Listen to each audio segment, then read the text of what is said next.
ലിജോ വർഗീസാണ് ഇന്ന് എനിക്കൊപ്പം പ്രസ് സ്റ്റോപ്പിലുള്ളത്. Lijo Varghese, good morning. Good morning. എന്തുണ്ട് പത്രങ്ങളിൽ വിശേഷം? ഇന്നലെ നമ്മൾ സംസാരിച്ച വാർത്തകളൊക്കെയും പത്രങ്ങളിലുണ്ടോ? ഏതെങ്കിലുമൊക്കെ വാർത്ത മുങ്ങിപ്പോയിട്ടുണ്ടോ? എങ്ങനെയാണ് തലക്കെട്ടുകളും പ്രധാന വാർത്തകളും ഒക്കെ? തീർച്ചയായും ഒരുപാട് വാർത്തകളുണ്ട്. നമ്മൾ പറഞ്ഞതും അല്ലാത്തതുമായ ഒരുപാട് വാർത്തകൾ പത്രങ്ങളിലുണ്ട്. ഇങ്ങനെ വാർത്തകൾ ചിതറിക്കിടക്കുകയാണ് പല പത്രങ്ങളിലായി. നമുക്കെന്തായാലും പ്രസ് സ്റ്റോപ്പിലേക്ക് കടക്കാം, പത്രവിശേഷങ്ങൾ നോക്കാം. ആദ്യം ഇന്ന് പറയുന്നത് മലയാള മനോരമയിലുള്ള ഒരു പ്രധാനപ്പെട്ട വാർത്ത അവർ കൊടുത്തിരിക്കുന്നത് പറഞ്ഞു പറ്റിച്ചു എന്ന ഹെഡ്ലൈനിലാണ്. പങ്കാളിത്ത പെൻഷൻ കേന്ദ്രത്തിന് കത്തയച്ചെന്ന വാദം തെറ്റാണ് എന്നുള്ളതാണ്. പങ്കാളിത്ത പെൻഷന് പകരം സർക്കാർ തന്നെ പെൻഷൻ നൽകുന്ന തരത്തിലുള്ള പദ്ധതി നടപ്പിലാക്കുമെന്ന് 2016 LDF സർക്കാരിൻ്റെ പ്രകടന പത്രികയിൽ ഉണ്ടായിരുന്നെന്നും അത് ഇതുവരെ നടപ്പിലാക്കിയിട്ടില്ലെന്നും അത് മാറ്റുന്നതിന് വേണ്ടിയിട്ടുള്ള നീക്കങ്ങൾ സർക്കാരിൻ്റെ ഭാഗത്തുനിന്ന് ഇല്ല എന്നും പറയുന്ന വിവരാവകാശ രേഖ വെച്ചുള്ള ഒരു വാർത്ത എന്ന നിലക്കാണ് മനോരമ ഇന്ന് ഒന്നാം പേജിൽ ആ വാർത്ത കൈകാര്യം ചെയ്തിരിക്കുന്നത്. മാതൃഭൂമിയിലേക്ക് വരുമ്പോൾ അത്തരം ഒരു വാർത്തയില്ല, അതൊരു മനോരമയിൽ മാത്രമുള്ളൊരു വാർത്തയാണ്. മാതൃഭൂമിയിലേക്ക് വരുമ്പോൾ അത് സുപ്രീം കോടതിയുമായി ബന്ധപ്പെട്ടൊരു വാർത്തയാണ്. തീരുമാനിച്ചേ തീരൂ എന്നുള്ളതാണ്. ഗവർണർക്ക് ബില്ലിൽ 6 മാസം തീരുമാനമെടുക്കാതെ ഇരിക്കാനാവില്ല എന്ന് സുപ്രീം കോടതി പറഞ്ഞതാണ്. ബില്ലിൽ, അതായത് ഗവർണറുടെയും രാഷ്ട്രപതിയുടെയും അധികാരം സംബന്ധിച്ച തർക്കം, നമ്മൾ ഇന്നലെയും പറഞ്ഞതുപോലെ തന്നെ അത്തരം വാദങ്ങൾ ഇപ്പോഴും സുപ്രീം കോടതിയിൽ വളരെ സജീവമായി നടന്നുകൊണ്ടിരിക്കുന്നു. ആ തരം വാർത്തയാണ് പുറത്തേക്ക് വന്നിരിക്കുന്നത്. അത് കേന്ദ്രം എന്തൊക്കെ കാര്യങ്ങൾ അതിൽ വാദം ഉന്നയിച്ചു എന്നടക്കമുള്ള കാര്യങ്ങൾ പറഞ്ഞിരിക്കുന്നു. തീരുമാനിച്ചേ തീരൂ എന്നുള്ളതാണ് അതിന് ഹെഡ്ലൈനായി മാതൃഭൂമി കൊടുത്തിരിക്കുന്നത്. മാധ്യമത്തിലേക്കും സമാനമായി തന്നെ മാധ്യമത്തിലും അതിലൊരു വാർത്തയുണ്ട്. സംസ്ഥാന സർക്കാരുകൾക്ക് മൗലികാവകാശങ്ങളില്ലെന്ന്, അതായത് മൗലികാവകാശ ലംഘനത്തിന് സംസ്ഥാന സർക്കാരിന് കേന്ദ്രത്തിനെതിരെ കോടതിയെ സമീപിക്കാനാകുമോ എന്ന കാര്യം രാഷ്ട്രപതിക്ക് അറിയണമെന്ന് സോളിസിറ്റർ ജനറൽ ചോദിച്ച ഒരു വാർത്തയാണ്. അതായത് ഇത് നേരത്തെ പറഞ്ഞ പോലെ തന്നെ ഈ ഗവർണറുടെയും രാഷ്ട്രപതിയുടെ അധികാരം സംബന്ധിച്ച ചർച്ച നടക്കുമ്പോഴാണ് അങ്ങനെ ഒരു വാർത്ത ഇന്ന് മാധ്യമത്തിലും സമാനമായി തന്നെ ഒരു വാർത്ത അവിടെ ഉണ്ട്. ഭരണഘടനയുടെ 32ാം അനുച്ഛേദ പ്രകാരം കേന്ദ്ര സർക്കാരിനെതിരെ സംസ്ഥാന സർക്കാരിന് സുപ്രീം കോടതിയിൽ റിട്ട് ഹർജി നൽകാമോ എന്ന ചോദ്യത്തിനുള്ള ഉത്തരം രാഷ്ട്രപതി ദ്രൗപദി മുർമുവിന് അറിയണമെന്ന് സോളിസിറ്റർ ജനറൽ തുഷാർ മേത്ത പറഞ്ഞു എന്നുള്ളതാണ് ആ വാർത്ത. അങ്ങനെ വരുമ്പോൾ കേരള കൗമുദിയിൽ വരുമ്പോൾ മറ്റൊരു വാർത്തയാണ് ഇന്ന് അവിടെ ഒന്നാം പേജിൽ പ്രധാനമായി ഇടം പിടിച്ചിരിക്കുന്നത്. നികുതി 40% ലോട്ടറിയിലും കൈവെക്കുന്നു എന്നുള്ളതാണ്. പ്രധാനമന്ത്രി പറഞ്ഞത് സാധാരണക്കാരായ ജനങ്ങളുടെ ജീവിതം സുഗമമാക്കാൻ ദീപാവലി സമ്മാനമായി GST നിരക്ക് കുറയ്ക്കുന്നു എന്നുള്ളതാണ്. പക്ഷേ കേരളത്തിലെ സാധാരണക്കാരായ ജനങ്ങളെ സംബന്ധിച്ച് അവരുടെ ഉപജീവന മാർഗ്ഗമായ ലക്ഷക്കണക്കിന് ആളുകൾ ഉപജീവന മാർഗ്ഗമാക്കിയിട്ടുള്ള ലോട്ടറിയിൽ വലിയ പ്രശ്നം ഉണ്ടാകുന്നു എന്നുള്ളതാണ്. സംസ്ഥാന സർക്കാരിൻ്റെ ആവശ്യം അത് 5% കുറയ്ക്കണമെന്നുള്ളതാണ് GST. അപ്പോഴാണ് 40% പോകുന്നു എന്നുള്ള വാർത്തയാണ് കേരള കൗമുദി വളരെ പ്രാധാന്യത്തോടെ ഇന്ന് കൊടുത്തിരിക്കുന്നത്. ദേശീയ വാർത്ത തന്നെയാണ്. ദ ഹിന്ദുവിലൊരു വാർത്തയുണ്ട്, അത് മറ്റു പത്രങ്ങളിൽ അങ്ങനെ കാണാത്തൊരു വാർത്തയാണ്. Pre test for the census 2027 to be conducted in October November എന്നുള്ളതാണ്. 2027 സെൻസസ് നടക്കുന്നതിൻ്റെ ഭാഗമായി ഒരു പ്രീ ടെസ്റ്റ് നടത്താൻ തീരുമാനിച്ചിരിക്കുന്നു. അങ്ങനെയാണെങ്കിലാണ് ഈ സിസ്റ്റത്തിൽ എന്തൊക്കെ തരത്തിലുള്ള പ്രശ്നങ്ങളുണ്ട് എന്നുള്ളത് കണ്ടെത്താൻ കഴിയൂ എന്നുള്ളതാണ് ഇപ്പോൾ census commissioner registrar general and census commissioner പറഞ്ഞിരിക്കുന്നത്. മൃത്യുഞ്ജയ് കുമാർ നാരായണൻ്റെ ഒരു പ്രസ്താവന വെച്ചിട്ടുള്ള ഒരു വാർത്തയാണ് കൊടുത്തിരിക്കുന്നത്. വീണ്ടും നമുക്ക് ഒന്നാം പേജുകളിലേക്ക് തന്നെ വരുമ്പോൾ ഒന്നാം പേജുകളിൽ ഇന്നലെ നമ്മൾ പറഞ്ഞ വാർത്തയാണ്.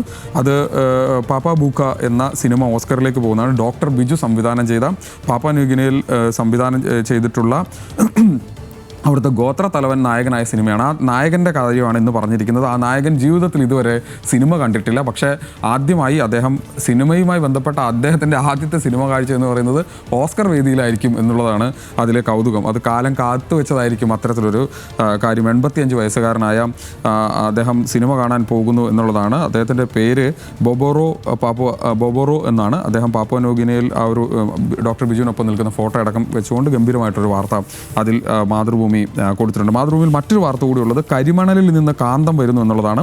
അത് കരിമണലിൽ നിന്ന് കാന്തം വരുമ്പോൾ അത് കേരളത്തെ സംബന്ധിച്ച് കരിമണൽ ഖനനവുമായി ബന്ധപ്പെട്ട വാർത്തയിലേക്ക് വീണ്ടും വരാൻ സാധ്യതയുള്ള, ഈ വർഷം തന്നെ തുടങ്ങാൻ വിചാരിക്കുന്ന ഒരു പദ്ധതി എന്ന നിലക്കാണ് അത് പറഞ്ഞിരിക്കുന്നത്. ദേശാഭിമാനിയിൽ മറ്റ് 2 വാർത്തകളാണുള്ളത്. അത് ആ വാർത്ത എന്ന് പറയുന്നത് ഒന്ന് ദേശാഭിമാനിലെ ആദ്യത്തെ വാർത്ത പശ്ചിമ ബംഗാളിലും വോട്ട് വെട്ടാൻ നീക്കം നടക്കുന്നു എന്നുള്ള വാർത്തയാണ്. ബീഹാർ മോഡൽ വോട്ടർ പട്ടിക പരിശോധനയ്ക്ക് തെരഞ്ഞെടുപ്പ് കമ്മീഷൻ തയ്യാറെടുക്കുന്നു. അടുത്ത വർഷം അവിടെ തെരഞ്ഞെടുപ്പ് നടക്കുമ്പോൾ ആ തരത്തിലേക്ക് അത് മാറും എന്നുള്ളൊരു വാർത്തയാണ് പശ്ചിമ ബംഗാളുമായി ബന്ധപ്പെട്ട് കൊടുത്തിരിക്കുന്നത്. അസമിനെ ബന്ധപ്പെട്ടൊരു വാർത്തയുണ്ട്. അത് അസമിൽ വിദ്വേഷം തുടർന്ന് BJP ഇതര മതസ്ഥർക്ക് ഭൂമി കൈമാറുന്നതിന് നിയന്ത്രണം എന്നുള്ളതാണ്. ഹിമന്ത വിശ്വ ശർമ്മ അവിടുത്തെ മുഖ്യമന്ത്രി പറഞ്ഞത് കേരളത്തിൽ നിന്നടക്കം വരുന്ന ആളുകൾ ഭൂമി ഇവിടെ വാങ്ങിക്കൂട്ടുന്നു, പല സ്ഥലങ്ങളിലുള്ള ആളുകൾ ഭൂമി വാങ്ങിക്കൂട്ടുന്നു എന്ന് പറഞ്ഞുകൊണ്ടാണ് ഇനി സർക്കാരിൻ്റെ കൂടി ഒരു ക്ലിയറൻസ് ഉണ്ടെങ്കിൽ അവിടെ ഭൂമി വാങ്ങാൻ കഴിയൂ എന്നുള്ളൊരു വാർത്ത ദേശാഭിമാനി ഇന്ന് കൊടുത്തിട്ടുണ്ട്. ഇനി മറ്റ് പേജുകളിലേക്ക് നമ്മൾ പോകുമ്പോൾ മനോരമയുടെ 9-ാം പേജിലൊരു വാർത്തയുണ്ട്. അത് 9-ാം പേജിൽ സർക്കാരിൻ്റെ മുൻഗണന മാറണമെന്ന CPIയുടെ സംസ്ഥാന സമ്മേളന റിപ്പോർട്ട് എന്നുള്ളതാണ്. വികസനത്തെക്കാൾ ക്ഷേമത്തിനാകണം പരിഗണന എന്നുള്ള വാർത്തയാണ്. അതിൽ തന്നെ ഒരു ഇന്നലെയൊക്കെ വന്ന വാർത്തയാണ്. കനൽ എത്തിക്കാൻ CPIയുടെ പുതിയ യൂട്യൂബ് ചാനൽ തുടങ്ങുന്നു. അതിൻ്റെ പേര് കനൽ എന്നുള്ള വാർത്ത ഇന്നലെ വന്നതാണ്. ആ വാർത്തയാണ് 9-ാം പേജിൽ മനോരമ കൊടുത്തിരിക്കുന്നത്. മറ്റൊന്ന്, നമ്മൾ ഇപ്പോൾ കഴിഞ്ഞ കുറേ ദിവസങ്ങളായി നടക്കുന്ന ഈ തീരുവ ബന്ധപ്പെട്ട പ്രശ്നങ്ങളിൽ നടക്കുന്നതിനിടയിലാണ് മാതൃഭൂമിയിലൊരു വാർത്തയുള്ളത്. ഇന്ത്യയും കാനഡയും ബന്ധം പുനഃസ്ഥാപിക്കുന്നു എന്നുള്ളതാണ്. നയതന്ത്ര പ്രതിനിധികളെ നിയമിച്ചു എന്നുള്ളതാണ്. കഴിഞ്ഞയിടയിൽ അവിടെ ഈ ഖാലിസ്ഥാനുമായി ബന്ധപ്പെട്ട വിഷയങ്ങളുമായി ബന്ധപ്പെട്ട് വലിയ തരത്തിലുള്ള ഒരു ആശയക്കുഴപ്പം ഈ രണ്ട് രാജ്യങ്ങൾ തമ്മിലുണ്ടായിരുന്നു. അത് വീണ്ടും പുനഃസ്ഥാപിക്കുന്നു എന്നുള്ളതാണ്. തീരുവ പ്രശ്നത്തിനിടയ്ക്ക് ശേഷം ഇന്ത്യ വളരെ വേഗത്തിൽ മറ്റ് രാജ്യങ്ങളുമായിട്ടുള്ള നയതന്ത്ര ബന്ധം കുറേ കൂടി ശക്തമാക്കുന്നതിൻ്റെ ഭാഗമായി കൂടിയാണ് അത്തരത്തിലൊരു വാർത്തയുള്ളത്. ഇന്നലെ വന്നൊരു വാർത്തയാണ്. മാധ്യമം അത് കുറേ കൂടി മനോരമയിലും ആ വാർത്തയുണ്ട്. മാധ്യമത്തിൽ ആണ് നമ്മൾ ആ വാർത്ത അങ്ങനെ കുറേ കൂടി ഇതായിട്ട് കണ്ട ഒരു വാർത്ത എന്ന നിലക്കാണ്. 75 വയസ്സായാലും മോദിയും ഭാഗവതും വിരമിക്കില്ല എന്ന വാർത്ത, അതായത് RSS പറഞ്ഞു എന്നുള്ള തരത്തിലാണ് മോഹൻ ഭാഗവതിൻ്റെ പ്രസ്താവന എന്ന നിലക്ക് ആ വാർത്ത കൊടുത്തിരിക്കുന്നു. അതായത് 75-ാം വയസ്സിൽ വിരമിക്കുമെന്ന കഴിഞ്ഞ കുറച്ചു കാലം മുമ്പ് അദ്ദേഹം പറഞ്ഞ വാദത്തെ അദ്ദേഹത്തിൻ്റെ തന്നെ വാക്കുകൾ അദ്ദേഹം തിരുത്തുന്നു എന്നുള്ളതാണ്. കേരള കൗമുദിയിലേക്ക് വന്നാൽ കേരള കൗമുദിയിലെ 4-ാം പേജിലൊരു വാർത്തയുണ്ട്. അത് പാലക്കാട് നിന്നുള്ളതാണ്. കൃഷ്ണകുമാറുമായി ബന്ധപ്പെട്ട വാർത്തയാണ്. മറ്റു പത്രങ്ങളിലും ആ വാർത്തയുണ്ട്. പക്ഷേ കൃഷ്ണകുമാർ വലിച്ചിഴച്ച് മർദ്ദിച്ചു എന്ന് പരാതിക്കാരി, ചികിത്സയ്ക്ക് സഹായിച്ചത് സുരേഷ് ഗോപി എന്നും പറയുന്ന വാർത്തയാണ്. അന്ന് നൂറുകണക്കിന് ആളുകളുടെ ഇടയിൽ നിന്നാണ് അങ്ങനെ മർദ്ദിച്ചത്. അതിന് സുരേഷ് ഗോപിയാണ് അന്ന് ചികിത്സയ്ക്ക് പണം നൽകിയതെന്നുള്ള വാർത്ത അതിൽ കൊടുത്തിട്ടുണ്ട്. കൃഷ്ണകുമാറുമായി ബന്ധപ്പെട്ട വാർത്തയിൽ കുറേ കൂടി നീണ്ട കാര്യത്തിൽ ആ വാർത്ത പറഞ്ഞിരിക്കുന്നു എന്നുള്ളതാണ്. വീണ്ടും മനോരമയിലേക്ക് വരുന്നു. അത് വെളിച്ചെണ്ണയുമായി ബന്ധപ്പെട്ട വാർത്തയാണ്.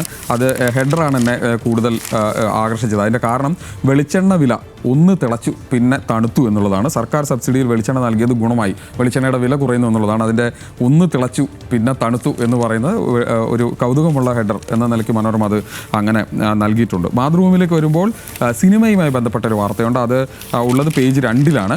അതിങ്ങനെയാണ്: റെക്കോർഡിലേക്ക് ഇന്ത്യൻ ബോക്സ് ഓഫീസ്. ജൂലൈയിൽ നേടിയത് 1430 കോടി. കഴിഞ്ഞ വർഷത്തേക്കാൾ 22% വളർച്ചയാണ് ഇന്ത്യൻ സിനിമാ മേഖലയിൽ ഉണ്ടായിരിക്കുന്നത് എന്നുള്ളതാണ്.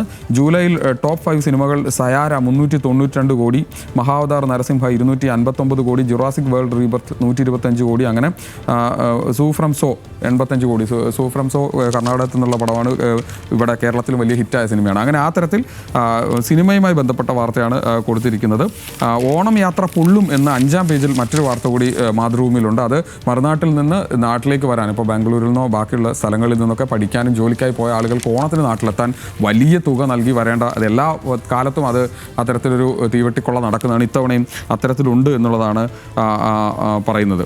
പിന്നൊന്ന്, അത് ഇംഗ്ലണ്ടിൽ നിന്നുള്ള വാർത്തയാണ്. അത് ഇങ്ങനെയാണ്: അത് അച്ഛനമ്മമാരാകാതെ മില്ലേനിയലുകൾ എന്നുള്ളതാണ്. അതായത് 1990കളുടെ പകുതിയോടുകൂടി ജനിച്ച ആളുകൾ, ഏതാണ്ട് 35 വയസ്സൊക്കെ ഉള്ള ആളുകൾ, അല്ലെങ്കിൽ ആ പ്രായത്തിലെത്തിയ ആളുകൾ ആരും മക്കൾ എന്ന കാര്യത്തിലേക്ക് പോകുന്നില്ല UK-യിൽ എന്നുള്ളതാണ്.